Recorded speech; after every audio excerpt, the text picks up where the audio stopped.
E aí, segunda série, como é que vocês estão? Estão bem? Espero que sim. Espero que vocês tenham curtido esse período de Páscoa com sua família e que tenha ocorrido tudo bem, esteja tudo tranquilo. Beleza? Meninos, nós vamos falar hoje sobre primeiro reinado. Na última aula falamos sobre o movimento de independência do Brasil, vimos como aconteceu na verdade a independência do nosso país e o período pós-independência, como foi o processo de consolidação de independência nas províncias brasileiras, a expulsão das tropas portuguesas e falamos também a respeito do processo de reconhecimento internacional. Bem, agora vamos falar sobre o primeiro reinado, o governo de Dom Pedro I, que foi de 1822 até o ano de 1831. Então vem comigo, bora lá. O primeiro fato que marca o governo de Dom Pedro I, obviamente, além das guerras da independência e do processo de reconhecimento da nossa independência pelos outros países, foi a elaboração de uma Constituição. Dom Pedro, ele teve uma forte inspiração iluminista. E aí, no caso, ele procura trazer a ideia de uma Constituição para o país, para poder mostrar para outras nações que ele estava na vanguarda, que ele estava na posição de linha de frente em consonância com os pensadores iluministas. E aí ele, no ano de 1623, ainda logo após o processo de independência, ele convoca uma Assembleia Nacional Constituinte para elaborar uma Constituição.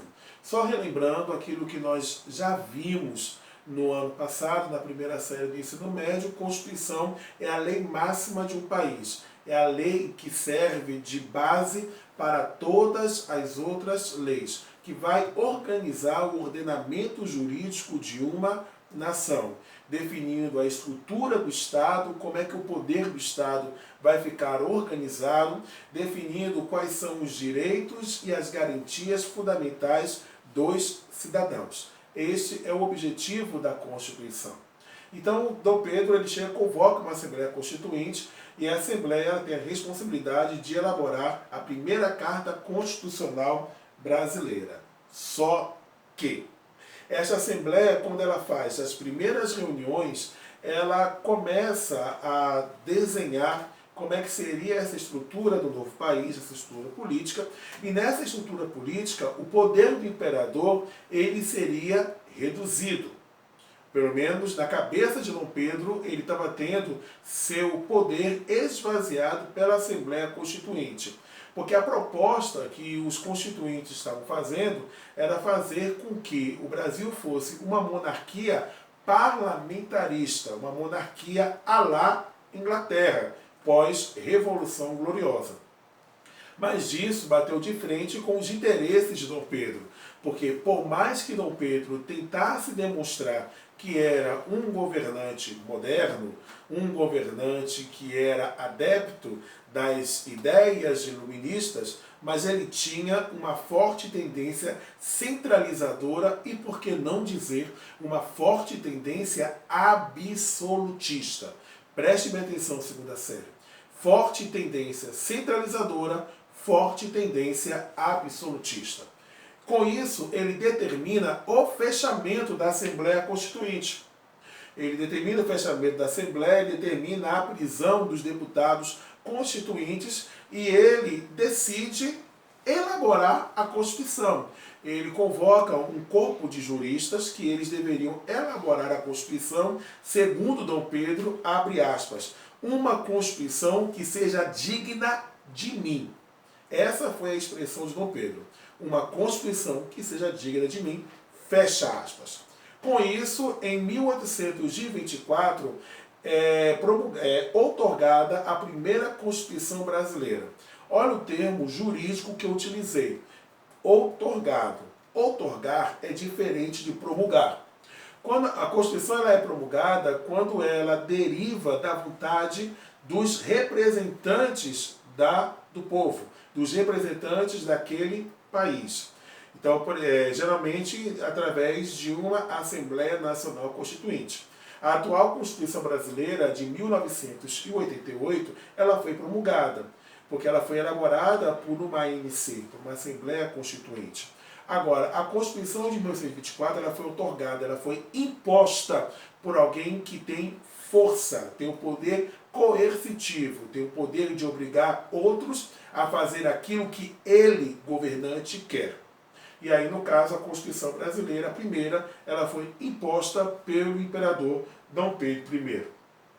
E quais são as características, quais são os pontos principais desta Constituição? Primeiro, a Constituição de 1924 ela cria o que nós chamamos de monarquia constitucional hereditária. Como é que funciona isso? O Brasil agora era um Estado monárquico, ou seja, a forma de governo era uma monarquia, uma pessoa iria governar o país enquanto vida tivesse, poder vitalício. Seria hereditário, ou seja, o chefe de Estado ele seria sucedido pelo seu filho. E constitucional. Este imperador ele teria que obedecer às normas estipuladas pela Constituição. Ninguém estaria acima da Constituição, nem mesmo o imperador do Brasil. Segunda característica da Constituição de 1924, segundo ponto, a criação do chamado Estado unitário. Pela Constituição Imperial, o Brasil ele teria seu centro, todas as suas decisões seriam tomadas pelo governo central, pelo governo do Rio de Janeiro. Existiriam as províncias, só que essas províncias seriam meras distribuições, ou melhor dizendo, meras divisões administrativas. Elas não teriam o poder de mando, de fato. Tudo dependeria do governo central, do governo do Rio de Janeiro. Diferente, por exemplo, de hoje, que o Estado brasileiro ele é um Estado federativo. Ele trabalha com a união indissolúvel de estados, municípios e Distrito Federal. Tá certo? Então, no caso, os estados brasileiros, eles têm uma certa autonomia administrativa, os municípios também, o Distrito Federal também. Observamos isso com relação, por exemplo, à forma como está se lidando a questão da pandemia do Covid-19. Tem estados que decretaram quarentena. Tem municípios que determinaram o toque de recolher, outros não. Tem municípios que permitem o funcionamento do comércio, outros não permitem. Então isso está dentro da autonomia político-administrativa que cada unidade da federação tem. Só que na época do Império, tudo isso dependia da decisão do governo central. Divisão em 4 poderes: legislativo, executivo, judiciário, isso que vocês já viram no ano passado, só que tem uma inovação na Carta de 24, que é justamente a criação do poder moderador. O legislativo ele seria composto pela Assembleia Geral, que nós tínhamos a figura dos deputados e do Senado, mas que eles formavam uma única Assembleia, que seria a Assembleia Geral. Temos o Executivo, que seria representado pelo Imperador e seus ministros, o Judiciário pelos juízes de tribunais superiores e o Poder Moderador, que tinha a função de manter o equilíbrio dos outros poderes, trabalhando com o sistema de pesos e contrapesos. De acordo com a Constituição de 1624, o Poder Moderador ele tinha o direito de interferir nos outros poderes para poder manter o equilíbrio estatal. Então, por exemplo, o imperador, que era o chefe do poder moderador, ele podia exonerar juízes, ele podia dissolver a Câmara dos Deputados, além de poder nomear governadores ou presidentes de províncias. Uma outra característica da Constituição de 24 é a introdução do chamado voto censitário. O voto censitário ele se caracteriza por ser um voto que só pode exercê-lo quem tem uma renda mínima. É diferente, por exemplo, do voto hoje no Brasil, que é o voto universal. Ou seja, todas as pessoas têm o direito ao voto desde que preencham alguns requisitos, como ser brasileiro e ser maior de 16 anos. tá certo? Esse é o requisito básico para que você possa ser considerado eleitor no Brasil hoje.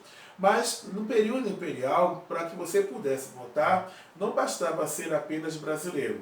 Tinha que ser brasileiro, tinha que ser do sexo masculino, tinha que ser homem livre e, algo mais, você tinha que ter uma renda mínima, que era de 100 mil contos de réis por ano. Agora, essa renda era a mínima para que você pudesse votar. Mas para ser votado, depende do cargo. Se você quer ser candidato a deputado, se você queria ser candidato a deputado, você teria que ter uma renda de 400 mil contos de réis. Para ser senador, 800 mil contos de réis. Próximo. O catolicismo ele foi considerado religião oficial do Estado. De acordo com a Constituição de 1824, o governo brasileiro, o Estado brasileiro, ele tinha uma religião, que era a religião católica apostólica romana. Professor, isso quer dizer que as outras religiões não tinham autorização de funcionamento, as pessoas não podiam professar outros credos? Elas podiam, desde, preste bem atenção, segunda série, que isso é questão de prova, desde que essa profissão de fé acontecesse de forma individual, silenciosa e particular. Ou seja, você podia ser protestante, você podia ser evangélico, mas você não poderia falar que é evangélico para outras pessoas, nem convencer outras pessoas ou tentar persuadir que outras pessoas pudessem abraçar a fé que você possui, que é os que nós chamamos de proselitismo. Isso não podia acontecer porque era considerado crime. Além do mais, também era proibido a construção de templos de outras religiões. A única religião que tinha autorizado o seu funcionamento em termos de forma ostensiva era a religião católica. Para que a Igreja Católica pudesse ter essa exclusividade no Brasil, ela teve que conceder ao imperador duas coisas: o padroado e o beneplácito. Pelo padroado, o imperador ele podia nomear e exonerar membros do clero, padres, bispos, ele podia fazer isso tranquilamente, sem contar o fato de que os integrantes do clero eles eram considerados funcionários do Estado, ou seja, o seu salário era pago pelo governo imperial.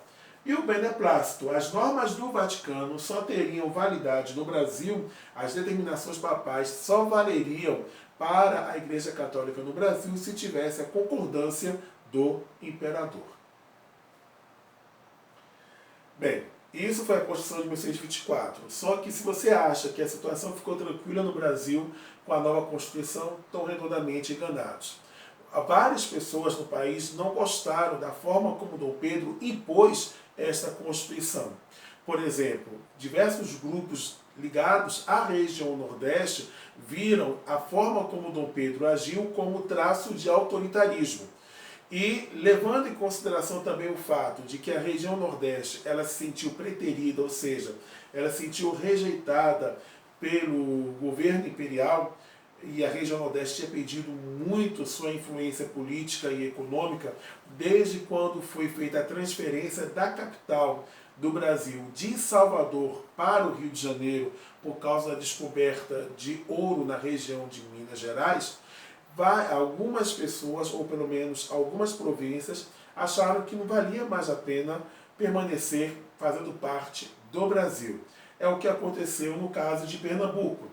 Aí houve um movimento separatista liderado por Pernambuco com apoio das províncias do Ceará, Paraíba e Rio Grande do Norte em 1824. Esse movimento ficou conhecido como Confederação do Equador. O motivo, já expliquei, que foi o autoritarismo do imperador ao impor um novo texto constitucional e o fato do imperador ele ter escolhido para ser o presidente da província de Pernambuco uma pessoa que não tinha nada a ver, uma pessoa que não tinha nada a ver com a história dos pernambucanos, ou pelo menos que a elite pernambucana se via representada. Tá certo? A nomeação de Francisco Paz Barreto foi o estopim da Confederação do Equador. Ele foi nomeado por Dom Pedro I. Os comerciantes e o clero eles queriam a nomeação de Paz de Andrade para ser o governador ou presidente da província de Pernambuco. Com isso, estoura a revolta, eles desejam formar um país independente, nos moldes dos Estados Unidos, formar uma república nos moldes da República Estadunidense, da República Norte-Americana. Mas eles foram duramente massacrados e sufocados por tropas leais a Dom Pedro I. Diversos líderes foram presos, alguns foram desterrados, ou seja, foram obrigados a viver em locais muito distantes do país, como os rincões da Amazônia, ou foram expulsos do território nacional, e os principais líderes foram executados, entre eles o padre Frei Caneca. E isso fez com que a popularidade de Dom Pedro I ruísse. E aí levou para a abdicação, quando Dom Pedro é obrigado a renunciar ao cargo de imperador e transmitir o cargo para o seu filho Pedro de Alcântara, em 7 de abril de 1831, quase 10 anos depois da independência. Mas por que isso aconteceu? Nós vamos ver as três questões que levaram à queda de Dom Pedro I. A primeira questão foi a questão autoritária, que foi um dos pontos que eu já elenquei para vocês. A forma como ele reprimiu a Confederação do Equador, a forma como ele tratava a imprensa, que ele censurava a imprensa, apesar de dizer que ele era um homem liberal, e nós tivemos a morte, o assassinato do jornalista Líbero Badaró, que colocaram na conta do imperador dizendo que ele havia mandado matar esse jornalista. E isso foi criando uma sensação de revolta entre a população. E a forma como ele fechou a Assembleia Constituinte. A segunda questão é a questão sucessória. E a questão sucessória, segunda série, ela começa no ano de 1826. Tá certo? Ela começa no ano de 1826, quando Dom João VI morre, o pai de Dom Pedro I. Com a morte de Dom João VI, Dom Pedro ele era o filho mais velho de Dom João. Então, tecnicamente, ele tinha direito ao trono português. E aí veio o grande dilema em relação à elite brasileira, à elite política brasileira. Prestem muita atenção. Havia um receio, segunda série, de que Dom Pedro ele assumisse o trono de Portugal e desejasse reunificar as duas coroas. Ou seja, a independência do Brasil corria sério risco. O Brasil poderia voltar a fazer parte de Portugal. A situação de Reino Unido, que era o status político que o Brasil teve antes, um pouco antes de 1822. Então eles começaram a pressionar Dom Pedro para que ele pudesse decidir se ele queria ficar com Portugal ou se ele continuaria sendo imperador do Brasil. E aí Dom Pedro ele toma a decisão de permanecer como imperador do Brasil. Mas antes, para poder assegurar o direito da sua dinastia, a dinastia dos Bragança, ele é aclamado rei de Portugal com o título de Dom Pedro IV, e logo depois de alguns dias ele abre mão do trono português, ele abdica do trono português em favor de sua filha, Dona Maria da Glória. Só que Maria da Glória era uma menina, era uma criança. Ela tinha em torno de 7 anos de idade na época. Então ela não podia governar Portugal. Então Dom Pedro, ele, na sua carta de abdicação, ele determina que seu irmão Dom Miguel, tá certo? Que seu irmão Dom Miguel iria governar Portugal como príncipe regente. Ele governaria em nome da sobrinha Maria da Glória. E quando ela atingisse a idade de 18 anos, quando ela atingisse a maioridade, ela assumiria o trono de Portugal com o título de Dona Maria II, assumiria o trono de Portugal e se casaria com o tio Dom Miguel. Então a proposta era essa. Dom Miguel ele concordou com a proposta feita por Dom Pedro. Aí com isso Dom Pedro ele asseguraria a dinastia Bragança tanto no Brasil quanto em Portugal. Mas bastou Dom Pedro virar as costas, que Dom Miguel ele deu um golpe com apoio da própria mãe, com apoio de Carlota Joaquina. Ele dá um golpe na sobrinha, impede que a sobrinha possa ser considerada a rainha e ele passa a assumir o título de rei de Portugal. Quando Dom Miguel ele faz isso, provoca uma ira muito grande em Dom Pedro, porque Dom Miguel ele ainda despacha Maria da Glória de volta para o Brasil. Agora, Dom Pedro ele faz de tudo para que a sua filha possa ter os seus direitos dinásticos assegurados em Portugal. E aí Portugal entra em guerra civil. O que Dom Pedro faz nesse período? Dom Pedro ele decide fazer com que o governo brasileiro pegasse dinheiro emprestado com a Inglaterra para contratar mercenários para lutar contra o seu irmão Dom Miguel em território português. As preocupações de Dom Pedro mais com Portugal do que com o Brasil fez com que o clima de insatisfação por parte da elite política brasileira se agravasse ainda mais em relação ao imperador. A situação por lá de Dom Pedro estava ficando extremamente feia. E o negócio cai de vez com a terceira questão, que é a questão cisplatina.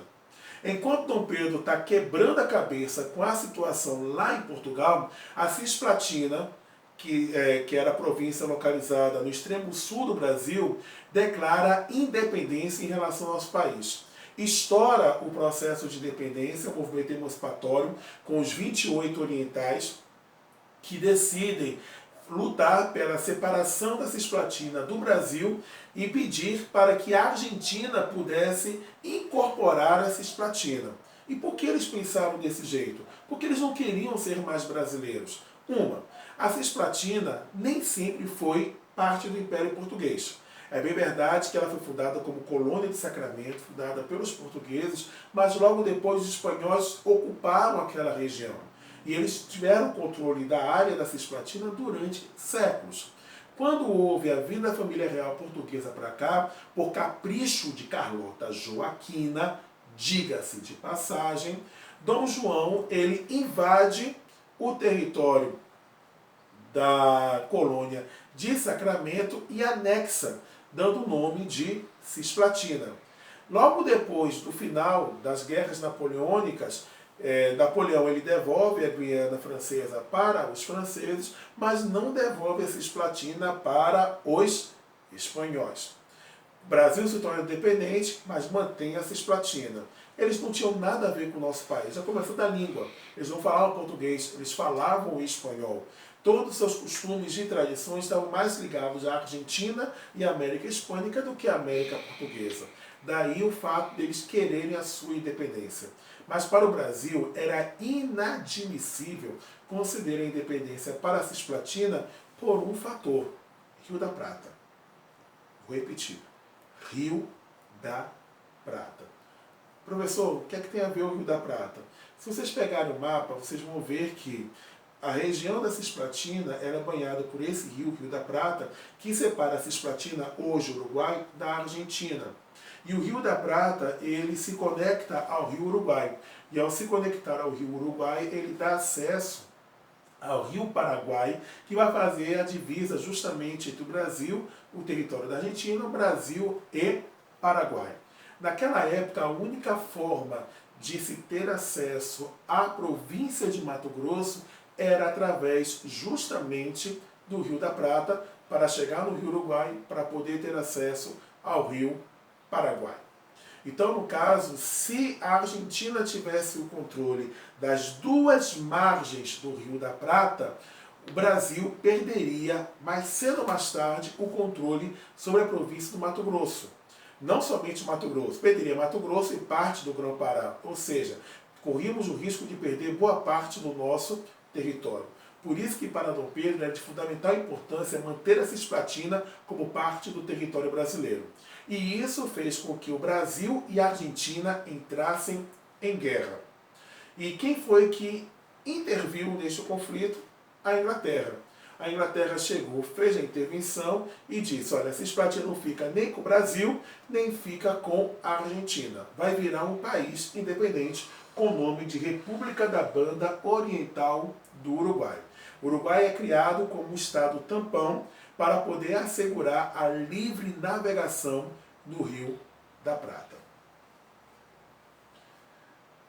O fato que vai levar à abdicação de Dom Pedro, o fato decisivo, vai ser a Noite das Garrafadas, que foi um conflito que houve entre portugueses e brasileiros. Dom Pedro, ele tenta participar do velório do jornalista Líbero Badaró, ele é fortemente hostilizado, e aí os portugueses, para poder receber Dom Pedro, fazem uma grande festa, uma grande celebração para Dom Pedro. E isso irrita os brasileiros. Quando os portugueses estão passando por uma das ruas do Rio, os brasileiros começaram a jogar garrafas das janelas dos casarões, atingindo, matando diversos portugueses. Esse evento ficou conhecido como a Noite das Garrafadas, o que fez com que Dom Pedro, no dia seguinte, fosse forçado pelo exército brasileiro a tomar a decisão de abdicar do trono. Aí ele assina um documento dizendo: eu, Pedro de Alcântara, abdico do trono para o meu muito amado filho, eu, Dom Pedro, abdico do trono em favor do meu muito amado filho, Pedro de Alcântara. Passe imperial, 7 de abril de 1831. E aí, no dia seguinte, ele pega o navio junto com sua esposa e vai embora para Portugal. E deixa Pedro de Alcântara, que tinha 7 anos de idade, aqui no Brasil, sob os cuidados de José Bonifácio de Andrade Silva, que havia sido o patrono da nossa independência. Pedrinho, pela idade, não podia ser imperador do Brasil. Ele não poderia governar o Brasil porque ele era menor de idade. Então, termina nesse momento o período do primeiro reinado e começa o período regencial, que foi a época que o Brasil quase se esfacelou. Eu termino a aula de hoje com a marchinha da abdicação. E a marchinha da abdicação é essa, foi assunto de questão de Enem.